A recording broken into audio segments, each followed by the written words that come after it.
Picture this. You've driven 40 minutes. You brought food, something you made from scratch, the way you always have. You're wearing something nice because it matters to you to show up that way. To show them that coming to see them is something you prepared for, something you looked forward to. You knock. They open the door, and they say all the right things. "Hey, come on in. Good to see you." And you step inside. And the next 2 hours are fine. Perfectly fine. No arguments. No harsh words. No obvious slight. And then you drive home. And somewhere on that 40-minute drive back, something happens. A feeling settles in your chest that you can't quite name. Not anger. Not sadness, exactly. Just a quiet, deflating sense that you were there, physically present in that house, in that kitchen, at that table, but somehow you were never quite arrived. You interrupted their real life, and you both knew it. And neither of you said a word about it. If that sounds familiar, if you've made that drive and felt that feeling, I want you to stay with me today. Because what you experienced has a name. And more importantly, it has a limit. A limit that you are allowed, that you are entitled, to set. For over 30 years, I've worked as both a psychologist and a neurologist. And I've sat with thousands of patients in their 60s, 70s, and 80s who came to me carrying a very specific kind of pain. Not the pain of a crisis. Not the pain of something dramatic or undeniable. But the pain of something that happens slowly, quietly, and on a schedule, usually every few weeks, when they get in their car and drive to their child's house. We talk a great deal in this culture about toxic relationships, about cutting people off, about going no contact. And that conversation has its place. But today, I want to talk about something more nuanced than that. Something that doesn't require drama or ultimatums. Something that simply asks you to look honestly at a question most loving parents have never been given permission to ask. Is going to visit my child actually good for me? Not do I love them? Not do I want a relationship? Not would I do anything for them? Of course you would. That's not what's on the table today. The question is, when you leave, are you more yourself, or less? Because here's what 30 years of clinical work has taught me, and what I want you to hear as both a professional and as someone who genuinely cares about your well-being. Your nervous system doesn't distinguish between a person who hurts you intentionally and a person who hurts you carelessly. Your brain doesn't give you a discount on the damage because the source was family. Chronic, low-grade emotional harm, the kind that arrives politely dressed in obligation and routine, accumulates. It leaves marks. And the older we are, the less we can afford to keep absorbing it without consequence. Today, I'm going to walk you through 8 specific ways adult children sometimes treat their parents, not with cruelty necessarily, but with a particular kind of carelessness that should make any loving, self-respecting person stop and ask, do I need to keep showing up here the way I've been showing up? 8 signs. Specific. Clear. Grounded in real clinical experience. Not to make you bitter. Not to destroy your family. But to give you the language for something you've been feeling for a long time without quite being able to say. Let's begin. Number 1. There is a particular kind of welcome that isn't really a welcome at all. You know the one. The door opens. The smile appears. And it's a real enough smile, technically. But there's something behind it that feels less like joy and more like readiness. Like someone who has mentally prepared for an appointment, braced for it even. And they will be kind and patient and reasonably attentive. And at some point, usually around the 45-minute mark, sometimes the hour, you will notice something shift. A glance at the phone. A slight change in posture. A question that sounds casual but isn't. Did you want to stay for dinner? Or the "or" does all the work in that sentence. I had a patient named Patricia. 73 years old. Retired school teacher. One of the warmest, most self-aware people I've worked with. She came to me after what she described as a gradual realization, not a single moment but a slow accumulation of moments, that her son's home felt less like a place she was welcomed into and more like a place she was processed through. I started noticing, she told me, that he always seemed relieved when I left. Not relieved the way you are after a hard conversation. Just relieved, like he'd completed something. She wasn't wrong. What Patricia was experiencing has a clinical name: obligation-based relational engagement. It is, in essence, a relationship maintained not by genuine desire for connection but by a sense of duty, filial, cultural, moral. The person shows up for the role. They perform the expected behaviors. But the emotional substrate, the actual wanting to be with you, is absent. And here is what makes this particularly damaging, and why I want you to hear this as a neurologist and not just a therapist. The brain is exquisitely sensitive to social authenticity. We have neural systems, mirror neurons, social cognition networks, that are specifically designed to detect the difference between genuine engagement and performed engagement. You feel it before you can articulate it. That slightly hollow quality to the conversation. That sense of speaking into a space that isn't quite listening.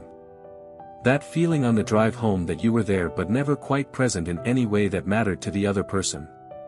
And when that experience repeats every few weeks on schedule, it creates what I call chronic low-grade rejection, which is in some ways harder to recover from than outright rejection because it's never quite bad enough to address. It's never quite clear enough to point to.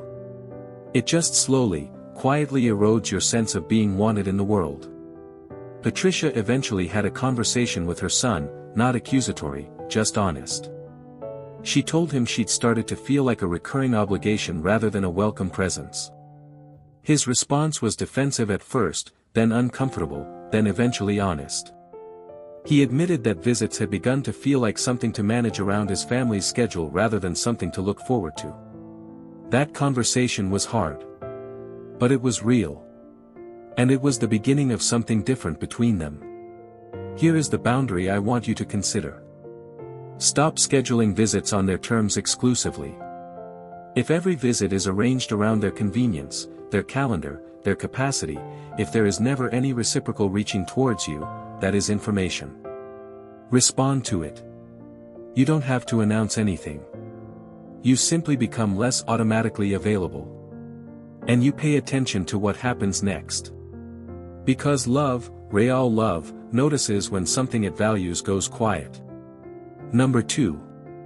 This one can be harder to see clearly because it often doesn't announce itself.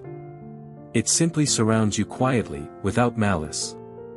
And by the time you notice it, you're already deep inside it. You arrive. You find a seat, usually the same seat, the one nobody else particularly wants. Nobody introduces you to the couple you haven't met before. The conversation flows around you like a river around a stone, present, constant, and entirely indifferent to your existence. You ask a question. It gets answered briefly before the current moves on. You offer a comment.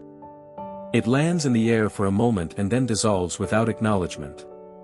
You get up to refill your own water glass because no one thought to ask if you needed anything. And the remarkable, terrible thing about it is that no one in that room would describe what's happening as unkindness. They would say it was a normal family evening. Edward was 76 when he first described this pattern to me. Retired civil engineer. A man of considerable intellectual depth and natural social ease, the kind of person who in any other room would be at the center of the conversation without even trying. He told me about an evening at his son's home, a dinner party with several of the son's colleagues and their partners. Edward sat at that dinner table for 3 hours. By his count, he was addressed directly exactly 4 times. Twice to be offered more food. Once when someone asked him to pass the salt. And once near the end of the evening when his son said, "Dad, you've been quiet tonight." I wanted to say, Edward told me, "I've been quiet because no one has been talking to me." Those are different things. He didn't say it. He smiled and said he was just a little tired. I want to tell you about something called social invisibility syndrome. It's not a formal diagnostic term, but it describes a real and measurable phenomenon. When a person is consistently present in social settings but consistently excluded from the actual social engagement happening in those settings, the neurological and psychological effects are significant. Cortisol levels rise, the stress hormone, in response to the cognitive dissonance of being physically present but socially absent. The hippocampus, which is our brain's primary memory and learning center and one of the first structures to show age-related decline, is particularly sensitive to chronic social stress of this nature. In plain language, being treated like a stranger in your own child's home is not just emotionally painful. It is, over time, genuinely bad for your brain. And here is what I want you to understand about why this happens. In many cases, it's not deliberate exclusion. It's something more mundane and, in some ways, more disheartening. It's habitual invisibility. Your children have simply stopped seeing you as a person who needs to be actively included. You've become part of the furniture of their life, present, familiar, and not requiring any particular attention. Which might be the unkindest thing of all, because furniture doesn't have feelings, and you do. The boundary here is both simple and profound. You do not have to keep placing yourself in environments where you are reliably made to feel like background. It is not your job to show up and be invisible. If your visits consistently leave you feeling less seen than when you arrived, that is not a visit. That is an exercise in self-erasure. And you have spent far too many years learning who you are to practice forgetting. Number 3. Let me ask you something, and I'd like you to answer it honestly, not to me, but to yourself. Think about the last 10 times your child called you or reached out to arrange a visit. Of those 10 times, how many began with some version of "Mom, are you free this weekend? We were hoping you could watch the kids." Or "Dad, we have something going on, any chance you could come over and help with the grandchildren?" And how many began with simply "I miss you. I'd love to see you. When can we get together?" If the ratio is heavily weighted toward the first category, if you find that your presence in your child's life is primarily requested when it serves a practical function, that is not a coincidence. That is a pattern. And patterns, in clinical psychology, are the most honest thing we have. Gloria was 69 when she started tracking this, almost by accident. She'd been keeping a simple journal, nothing elaborate, just notes about her days. And one afternoon, she was flipping back through it and noticed something that stopped her cold. In 22 months, her daughter had called or texted to make plans 31 times. Of those 31, 28 began with a request for child care. The remaining 3 were a birthday, a holiday, and one occasion when the daughter needed help moving furniture. I sat there with that journal, Gloria told me, and I thought, when did I become the help? I want to be careful here because I don't want to suggest that being present for your grandchildren is anything less than one of life's profound gifts. It is. The relationship between grandparent and grandchild is neurologically and emotionally unique. It has its own quality, its own particular kind of joy. And it is genuinely valuable for both generations. But there is an essential difference between being welcomed into your grandchildren's lives as a person they love and being deployed as a childcare resource by parents who have stopped thinking of you in any other terms. The first nourishes you. The second uses you. Being valued and being useful are not the same thing. And when you are consistently summoned for your utility, when the warmth of your reception tracks precisely with how much your children need from you on any given day, that is not a relationship. That is a service arrangement with emotional language layered on top of it. The limit here is not about refusing to love your grandchildren or withdrawing from their lives.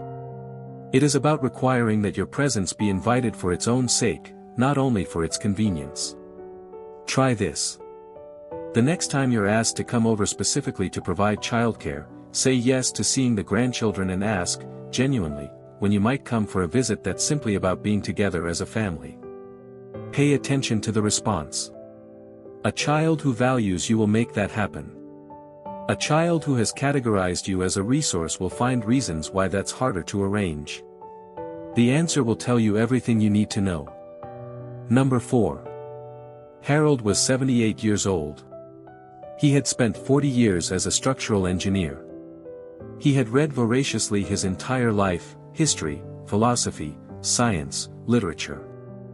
He had opinions about things, strong and well-reasoned opinions. And he had always been the kind of man other people liked to talk with rather than merely talk at.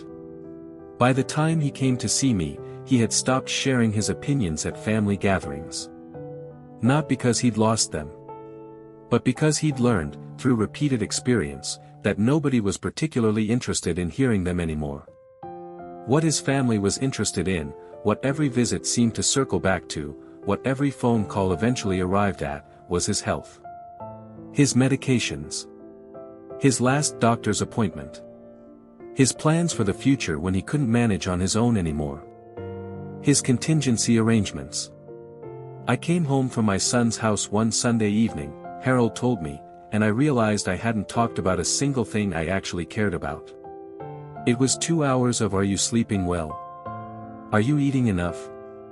What did the cardiologist say? Have you thought about the house?" And I sat in my car in my driveway and I thought, to them I am already just a series of problems waiting to get worse.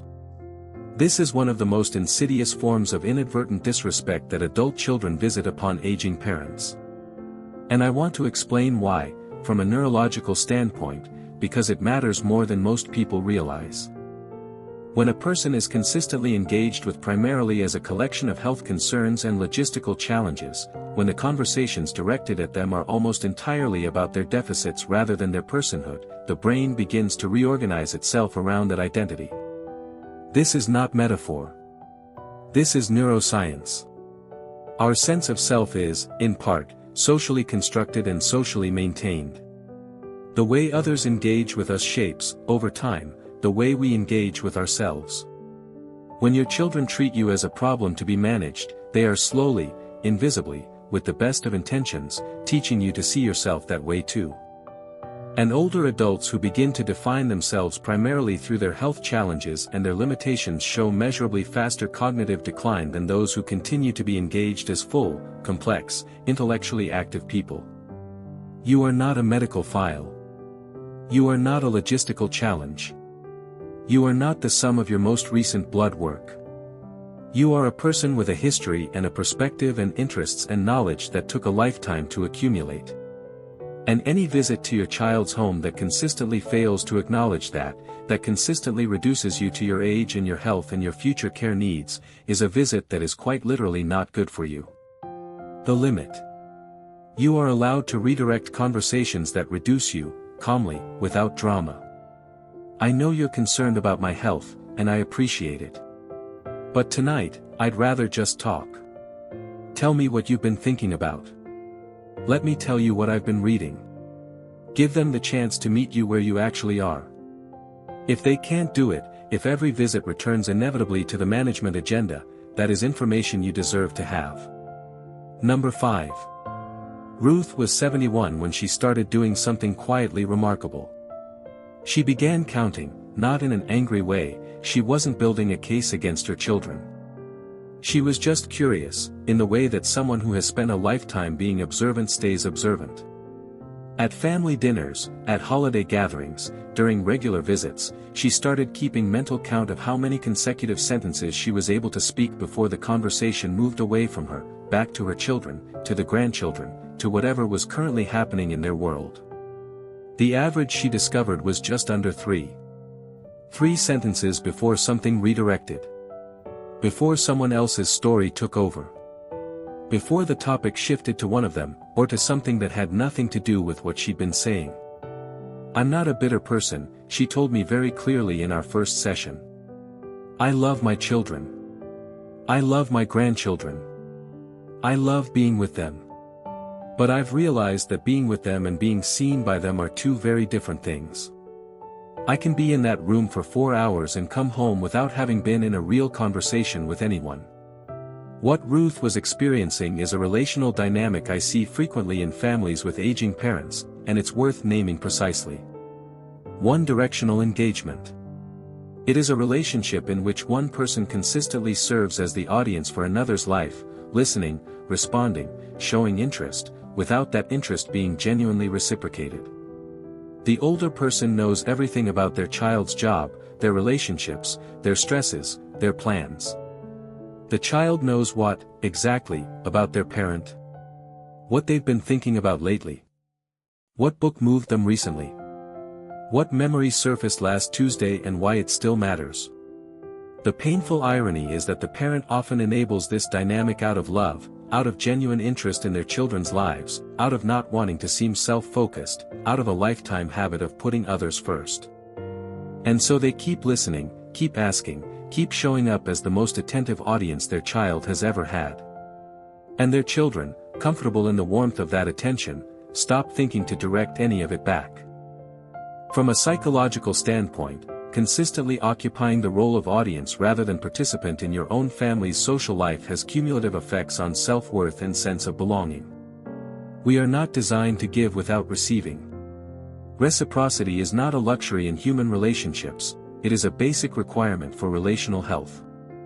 When it is chronically absent, the person doing all the giving begins, slowly and often unconsciously, to feel that their inner life is not interesting to the people they love most. And that is a loneliness with a very particular, very quiet kind of ache. You are allowed to take up space in conversations with your children. You are allowed to have thoughts that deserve finishing. You are allowed to be as interested in as you are interesting. If the natural flow of engagement in your child's home consistently carries you toward the edge of the room, if you are routinely the one listening rather than the one being listened to, that is not humility. That is a rapture. And you don't have to keep volunteering for it. Number 6. Let me ask you to think about something carefully. Before your last visit to your child's home, before you got in the car, before you knocked on the door, how did you feel? Not generally. Specifically. Were you looking forward to it with ease, with warmth, with simple uncomplicated anticipation? Or was there something else? A low-level mental preparation. A quiet internal checklist. Don't mention that topic. Don't bring up that thing. Don't let them see if something bothers you. Stay light. Stay easy. Don't be a burden. If you recognize that experience, if visiting your child requires you to pre-manage yourself, to trim down your emotional presence before you even arrive, I want you to hear what I'm about to say very clearly. That is not a family visit. That is a performance. And the audience is not friendly. Marilyn was 67. Her daughter was 41. By Marilyn's own account, she had never been a demanding parent, quite the opposite. She described herself, accurately I thought, as someone who gave more than she asked for and expected less than she deserved. But somewhere along the line, she couldn't pinpoint exactly when, a dynamic had developed in which any expression of need, any visible emotion, any moment of vulnerability on her part was met with a particular kind of response from her daughter. A sigh. An eye roll, barely perceptible but absolutely intentional. A comment about how you always make things so complicated, or here we go again, or the one that cut deepest. Mom, why do you always have to be so emotional about everything? Marilyn had learned to manage herself down before she walked in the door. I did it automatically, she told me. I didn't even realize how much of myself I left in the car until one day I drove home and felt this weird grief, like I'd visited my own daughter and she'd never actually met me. In clinical psychology, when a person consistently feels the need to suppress, minimize, or pre-edit their authentic emotional experience before entering a social environment, we describe that environment as emotionally unsafe. Not necessarily abusive, not necessarily malicious, but unsafe, meaning that authentic self-expression carries a predictable cost, and the person has learned through experience to pay that cost in advance rather than risk paying it in public. The technical term for the ongoing vigilance required to navigate such environments is hypervigilance. And it is physiologically expensive. It activates the body's stress response systems. It keeps the nervous system in a state of low-level alert. Over months and years, it contributes to everything from sleep disturbance to immune suppression to the kind of chronic fatigue that doesn't respond to rest because its source is not physical. You should not have to brace yourself to see your own child. That sentence is simple. I want you to sit with it. You should not have to decide what version of yourself is acceptable before you knock on their door. You should not have to manage your expressions, edit your feelings, or stay carefully inside emotional limits that someone else defined for you. If you do, if that preparation has become as automatic as putting on your seatbelt, then what you are visiting is not a sanctuary of family love. It is a place where you have learned, very efficiently, to make yourself smaller. And you have been making yourself smaller for long enough. Number 7. I'm going to say something that I know may be uncomfortable. And I'm going to ask you to stay with the discomfort, rather than immediately explaining it away. Think about the rhythm of contact between you and your adult child over the past year. Not just visits, all of it. Calls. Texts. Requests to come over. Requests for help. Now ask yourself, honestly, is there a pattern in what precedes the warmth? Is there a correlation, however uncomfortable to acknowledge, between your child's affection, their availability, their need to see you, and the proximity of something they need? Because Frank had noticed the pattern. He was 74. Retired. Comfortable. Generous by nature. And he was, by his own careful account, not a suspicious person. He didn't want to see this pattern. He had actively resisted seeing it for years. But eventually, the data, as he put it with the dry precision of someone who had spent a career in finance, became impossible to ignore. I started noticing, he told me, that my son called about 3 times more often in the month before a large purchase or a financial difficulty than in regular months. At first I told myself it was coincidence. Then I told myself he just needed more support during stressful times, which I wanted to believe. Then one year I actually tracked it, and the correlation was nearly perfect. Frank's son was not a bad person. He was not deliberately calculating warmth against financial need. But he had developed, over years, an unconscious pattern. When life was easy and things were fine, Dad was in the background. When things got difficult or expensive, Dad moved to the foreground. Not because he had deliberately decided to use his father, but because he had never been required not to. Transactional love, love whose warmth tracks reliably with the presence of need, is one of the most painful relationship dynamics to recognize, and one of the most important. It is painful because it doesn't feel like manipulation in the moment. It feels like your child turning to you. It feels like being needed. And being needed by someone you love is, for many parents, indistinguishable from being loved. But they are not the same thing. Being needed means you have something someone wants. Being loved means you are wanted for who you are. When one consistently masquerades as the other, you are not in a relationship. You are in a transaction. And no matter how many years of genuine love preceded it, a relationship that has settled into transactional patterns is one that requires honest examination. I am not suggesting you stop helping your children. Help is love in action, and there is nothing wrong with giving generously to people you love. But generosity without discernment is not virtue, it's vulnerability. You are allowed to notice when the warmth increases at the beginning of a request. You are allowed to give from a place of genuine love rather than from a place of anxious obligation. You are allowed to say, sometimes, let me think about that, and to notice how the quality of the relationship changes in the space of your hesitation. That change, if it comes, is information. And information, however uncomfortable, is always preferable to the alternative. Number 8. This is, in my clinical experience, perhaps the most philosophically complex of the 8. And for many of my patients, the one that carries the deepest grief. Because this one isn't about what your children do to you in the present. It's about what they refuse to let go of from the past.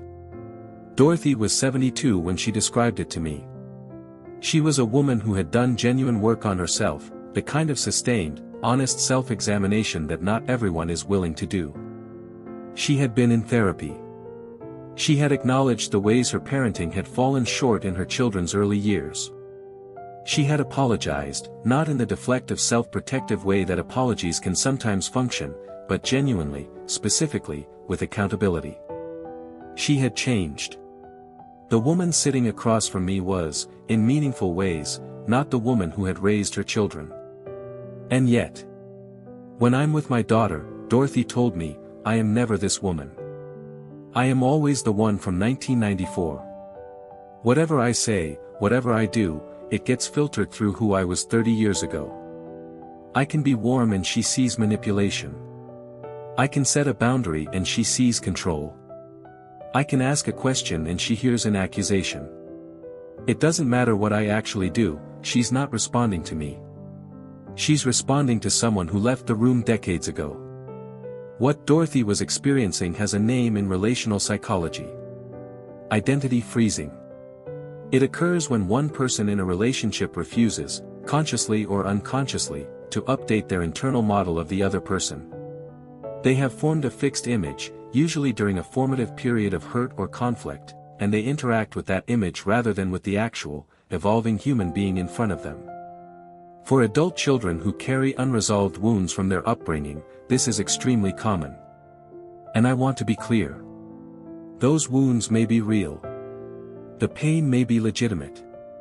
The impact of difficult parenting does not simply disappear because time has passed. I am not asking you to dismiss or minimize what your children experienced. But, and this matters deeply, healing requires both parties to be present.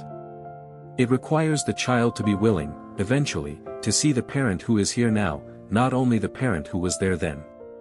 And it requires the parent to be seen, genuinely, currently, as the person they have become, rather than the person they were. If every visit to your child is, at some level, a retrial of a case that was supposedly already heard, if your growth goes unacknowledged, your change goes unseen, your present self is consistently read through the lens of your past failures, then you are not in a relationship. You are in a verdict. And no one who has genuinely worked to become better is required to keep sitting in a courtroom that refuses to update its records. You are not the same person you were 20 or 30 years ago. You have lived. And in living, you have changed. The people who love you, who truly see you, know this. They have watched it. They have felt it in how you show up. They update their understanding of you because they are paying attention to who you actually are. The limit I want you to consider. You do not owe anyone a lifetime sentence for sins you have genuinely acknowledged, genuinely worked through, and genuinely grown beyond. Accountability is not the same as permanent culpability. Owning your past does not mean being permanently defined by it.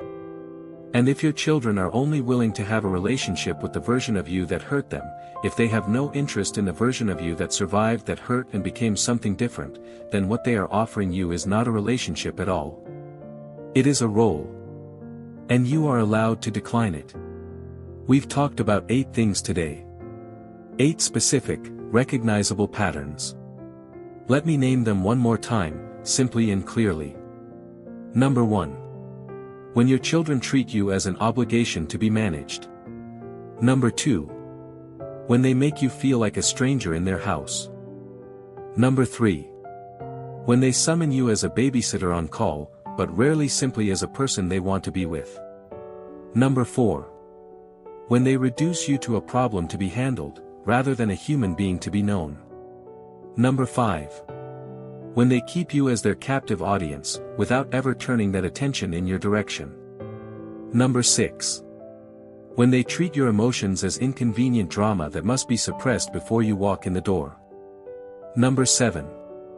When the warmth of their engagement tracks with what they need from you, financially or practically, and you have become, in effect, a transaction with a heartbeat. Number 8. When they refuse to release you from the past, insisting on relating to the ghost of who you were rather than the reality of who you are. 8 patterns. 8 different forms of the same underlying failure. The failure to see you as a whole, full, present, valuable human being who deserves to be in a room and feel glad they came. Now I want to say something very important because I believe you deserve clarity rather than dramatics. None of these 8 things necessarily means you should end your relationship with your child. What they mean is this. You should stop automatically, habitually, unthinkingly placing yourself in environments that consistently make you smaller. That is a different thing. That is not abandonment. That is not cruelty. That is not even, ultimately, about them. It is about you. About the portion of your life that remains. About the question, the simple, profound, under-asked question, of what you would like to do with it.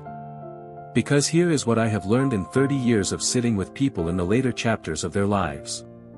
The ones who thrive, genuinely thrive, not just survive, are not the ones who held on to every relationship regardless of what it cost them. They are the ones who, at some point, made a quiet and courageous decision to stop organizing their lives around people who made them feel bad for being alive. They didn't become bitter. Bitterness is what happens when you stay in the pain and stop moving. They became selective. They became present. They turned their attention and their energy and their remaining time toward people and places and experiences that reflected their actual worth back at them. And in doing so, they discovered, often to their own surprise, that there was far more of that available than they had ever imagined.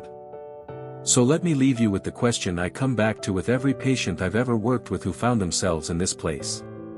Are you visiting out of love? Or are you visiting out of hope that this time will be different? Because those are two very different drives. Love is sustainable. It gives freely, and it can absorb disappointment without being destroyed by it. But hope that this visit will finally feel like a welcome, that this time your feelings will matter, that this occasion they'll ask about your life, that this Sunday they'll see you, that kind of hope, repeated without evidence, without reciprocity, without any real sign that anything has changed, is not love. It is a slow erosion. And you have too much left to give, to the right people, in the right rooms, who will receive it as the gift it actually is, to keep pouring it into spaces that have stopped being able to hold it. Your presence is a gift. Stop giving it to people who treat it like an inconvenience, not in anger, not in bitterness, not in punishment, but in the quiet, clear-eyed recognition that your time, the time you have left, the mornings and evenings and ordinary Tuesdays that make up a life, is not renewable. And it deserves better than routine disappointment dressed up as family obligation. If something in today's conversation resonated with you, if one of these 8 things landed somewhere specific and real, I'd love to hear from you in the comments. You don't have to share details. Sometimes just a number is enough. Number 3. All of them. Number 6. For years. You might be surprised how not alone you are. If this video was useful to you, please give it a like. It helps others who need this conversation find it. And if you haven't already, subscribe to Strong Elderly Life. We are here every week with honest, grounded, real conversations about what it looks like to live with dignity, clarity, and genuine self-respect in this season of life. You have earned that, every last bit of it. Take care of yourself. I'll see you in the next one.